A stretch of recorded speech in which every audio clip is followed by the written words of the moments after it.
Good afternoon. My name is Alice Ranon. It's April 23rd, 2018.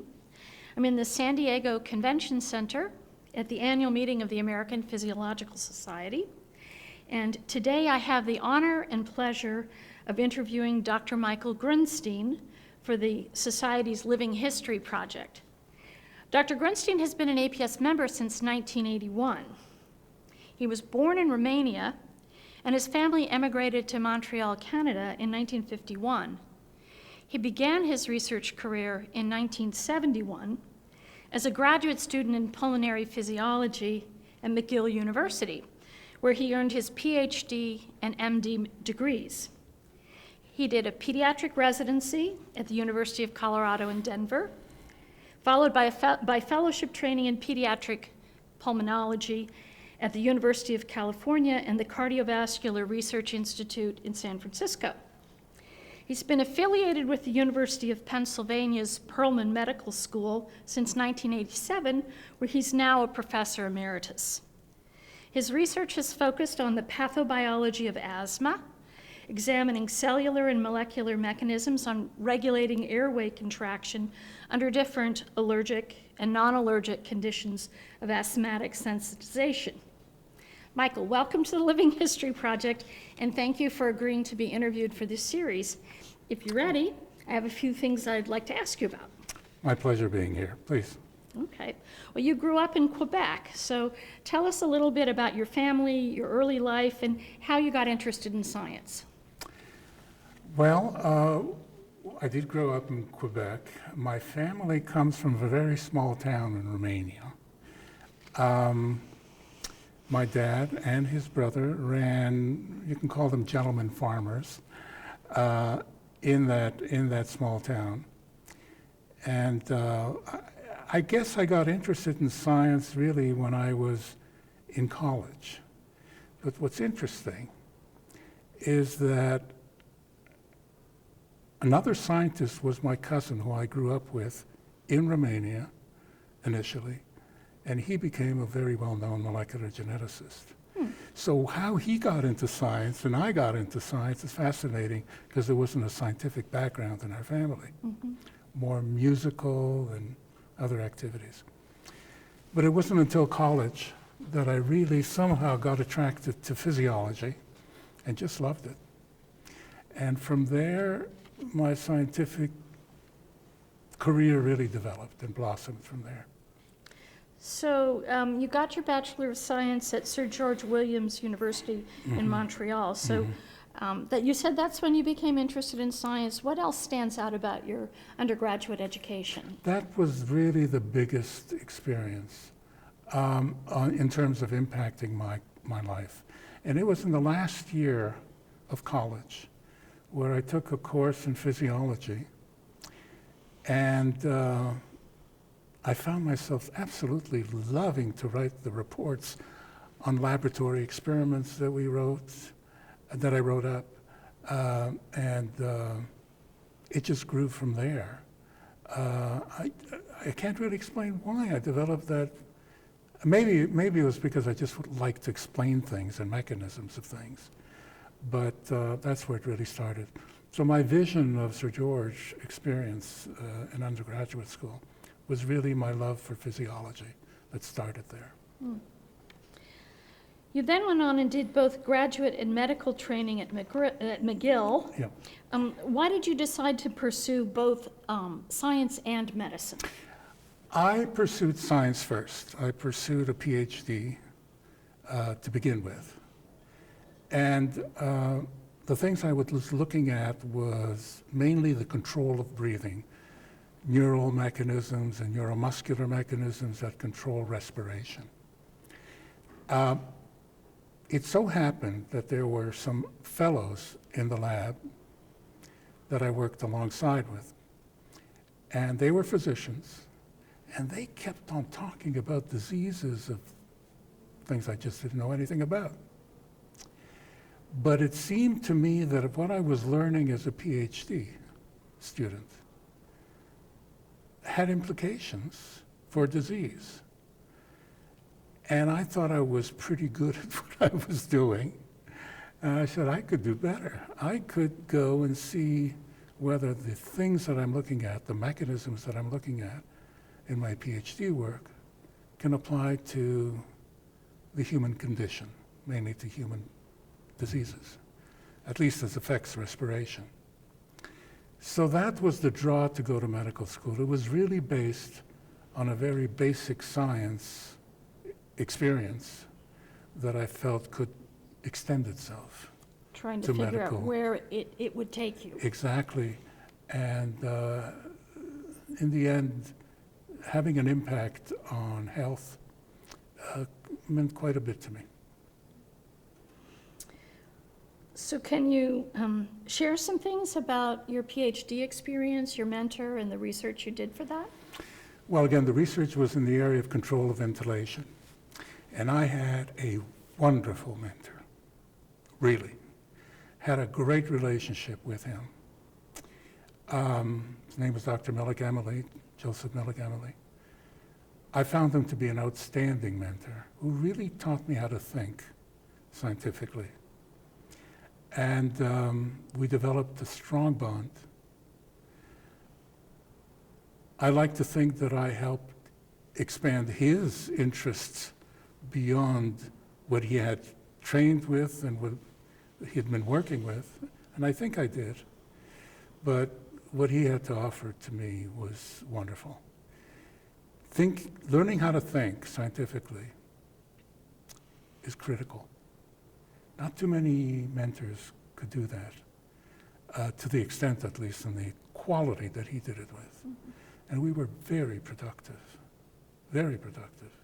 in terms of publications and new ideas that emerged that had both national and certainly international impacts. Mm-hmm. And that'll stay with me forever, that experience. I see from your CV that after medical school, you went on to do a pediatric residency at the University of Colorado, right, and then a fellowship in pediatric pulmonary neonatology, yes, at the Cardiovascular Research Institute at the University of California, San Francisco. Right. What stands out for you for that period of time and your experiences at those institutions? What stands out was exposure to some wonderful investigators, scientists, both physician scientists and PhD scientists, pillars in their field, respective fields. And listening to them at seminars and conferences was a wonderful experience. What also stands out was the success I had as a young investigator over there. I remember I got an NIH grant that totaled $13,500. Let me just ask, how old were you? I was 31. And what year was that? I think that was 1980. Okay. You know, investigators are not getting that first grant so early now. Oh, I got it fairly early. And I got it because of the work I did as a PhD at McGill. And so the NIH kindly was supportive of my application. But $13,500 wasn't much to live on with a wife and 2 children, young children. In any event, I was very enthusiastic about doing research. So I took $500 out of the $13,500 and had myself built what they call a body plethysmograph, something that could measure respiration in small bunny rabbits. And that left us with only $13,000 to live on. But you need the equipment. But I had the equipment and did the experiments, and they worked out beautifully, both for myself and a colleague who came and kind of studied under my wing at the time. So that was a great experience in San Francisco, not to mention the clinical experience that I had there, which was wonderful, but it was a very enriching time, many ways. So then in 1980, you went to Denver, And you had appointments in pediatrics at the University of Colorado School of Medicine and at the National Jewish Center for Immunology and Respiratory Medicine. During that period, what kind of research were you pursuing, and who were you working with? Well, I started the National Jewish Hospital, as it was called then, really specialized in respiratory diseases, and as far as pediatrics was concerned, primarily asthma, overwhelmingly asthma, actually. So I got interested in looking into mechanisms that may be causing and mediating the asthmatic reaction in the lungs. And so I started to work on what regulates the constriction of the airway smooth muscle that surrounds the airways and causes the asthmatic attack when those muscles constrict. And so I started that area of investigation, and it proved very successful and very exciting, and stuck with it ever since.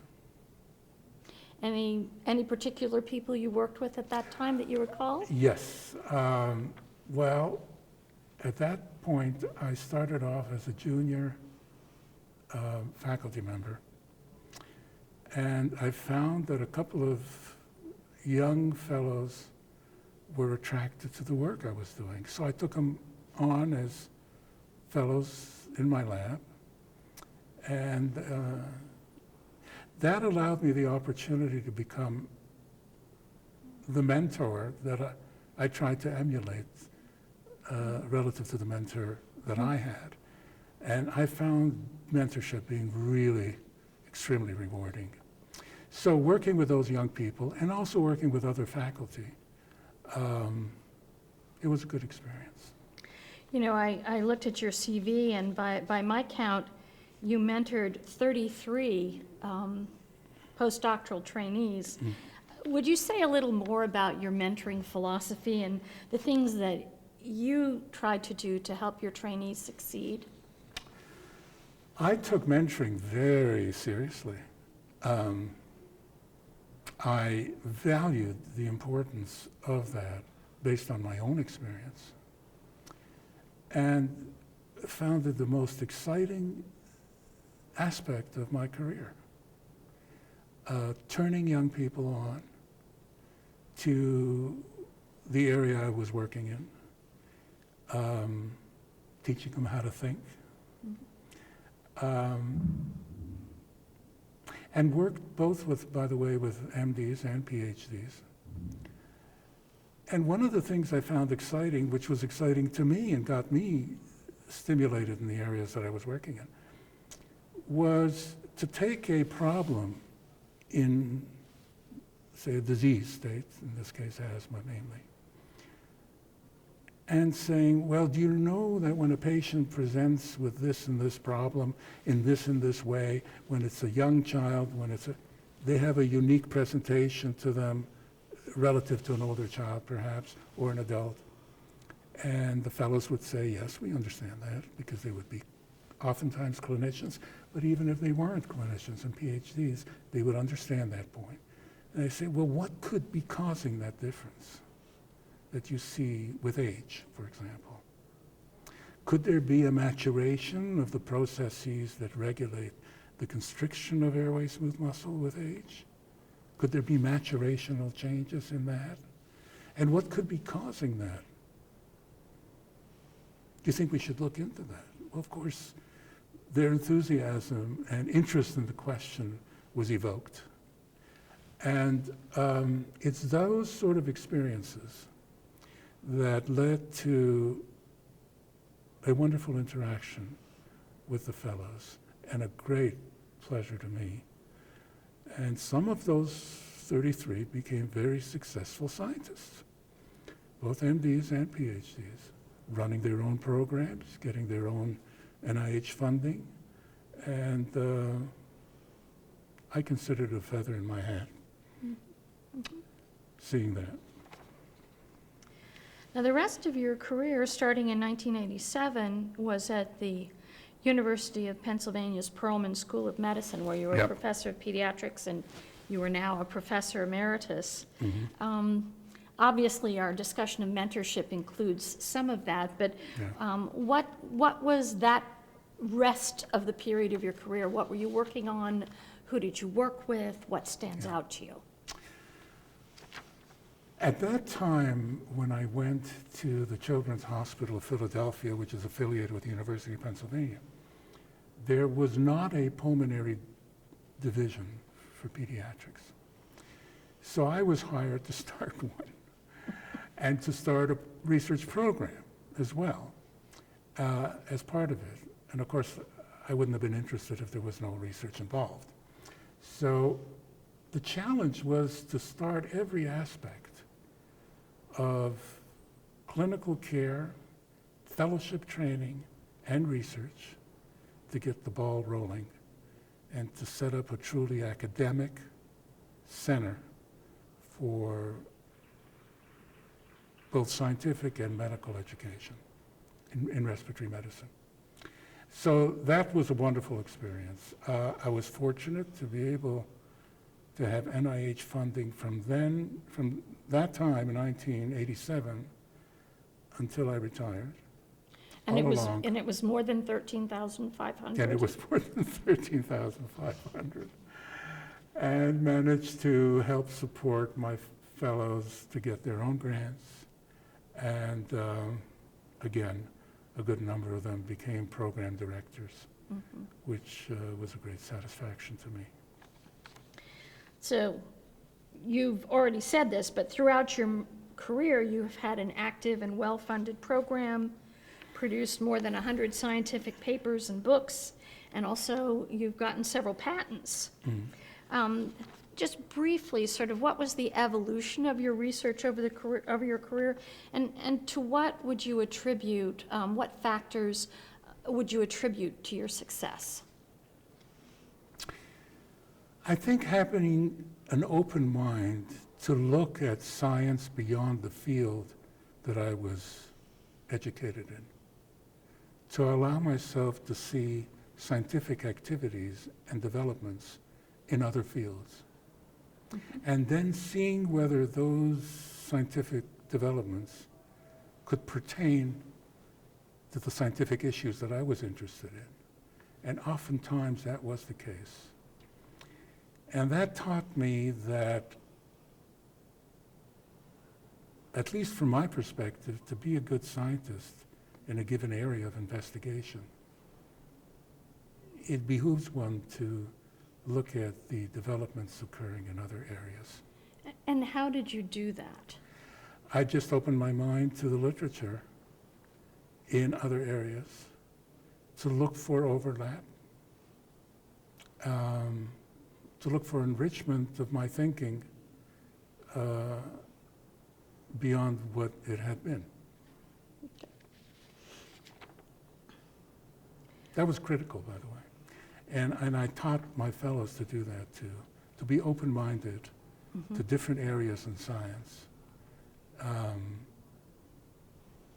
And those that did that successfully became successful. What do you see as your most significant contributions to pulmonary physiology and medicine? I think we made some quite original and major advances in understanding the cell and molecular biology of asthma. Also, having a background in physiology allowed me to look at the work I was doing in cellular and molecular biology to be linked to function, physiology. That was a rather, and still is, a rather unique approach to doing research, at least in my area, and I imagine in other areas too. For me, doing physiology, looking at organ function, in vivo function, was not an archaic experience. It was a very enriching experience that I used to complement my growing knowledge in cellular molecular mechanisms. And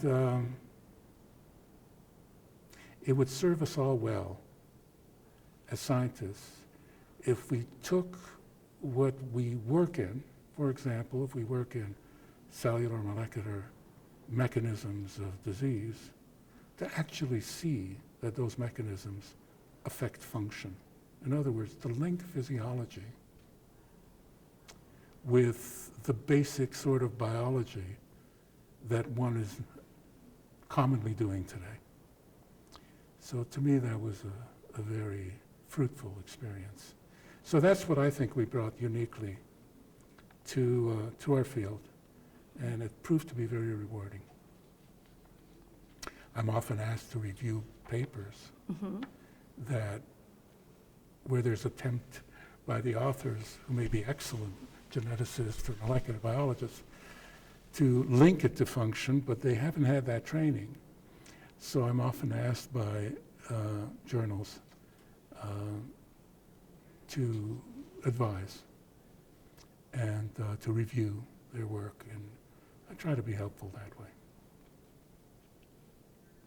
So I have a question about your participation in scientific societies. I know you belong to a number of societies in addition to the APS. How has participation in scientific societies helped you in terms of your career? Well, it parallels what I just spoke about in terms of looking at different disciplines and what they have to offer. And what they have to offer oftentimes is enriching your own view of science in your area of interest. And I think that's the main thing that I got out of being a member of different societies. Mm-hmm. And you've also served on a number of NIH review panels. What do you see as the importance of giving back through that kind of service? Well, I think it's critical. I think one owes, in my case, the NIH, a return thanks for what they've contributed to me and supported me throughout the years. And so serving on those study sections, while very demanding work, was also enriching and satisfying to know that you can give back. What advice would you give to students who are starting out in science today?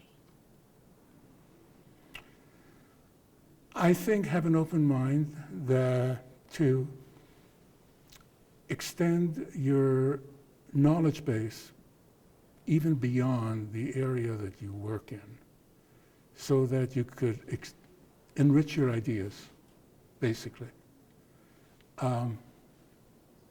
Also be thoughtful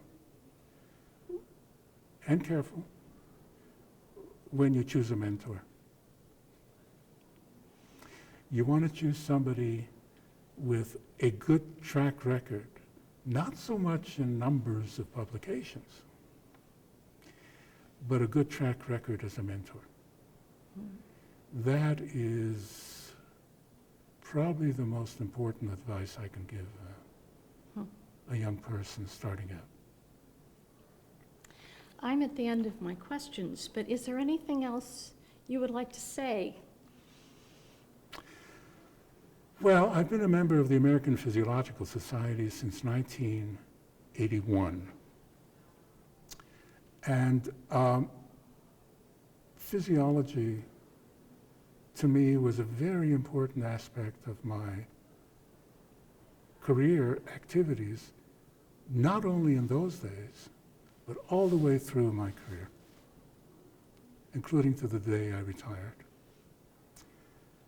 And coupling the physiology experience to the new developments in the biological sciences meant coupling the reductionist approach to science to the macro approach to science, looking at function and molecules. And that's been the most enriching thing that I can imagine. And I hope that there's a realization And not only for respiratory medicine, but this would hold true for renal biology, cardiovascular, and all sorts of areas. That linking function to molecular genetics, molecular and cellular biology is critical. And not too many places teach that. Many places still think that physiologists are dinosaurs. Well, they're not. They are people that could really contribute a lot, but they have to open their minds up to the new developments in basic science. And I hope one day, and I know that the APS is doing this through efforts currently of doing physiological genomics and so on, and I hope that really catches on. And it'll just be enriching, and the developments in medicine and science will take leaps and bounds by combining physiology with reductionist biology. Thank you very much for participating in our Living History project, and I really enjoyed learning a little bit more about you, and thank you for sharing your time with us. Thank you. My pleasure.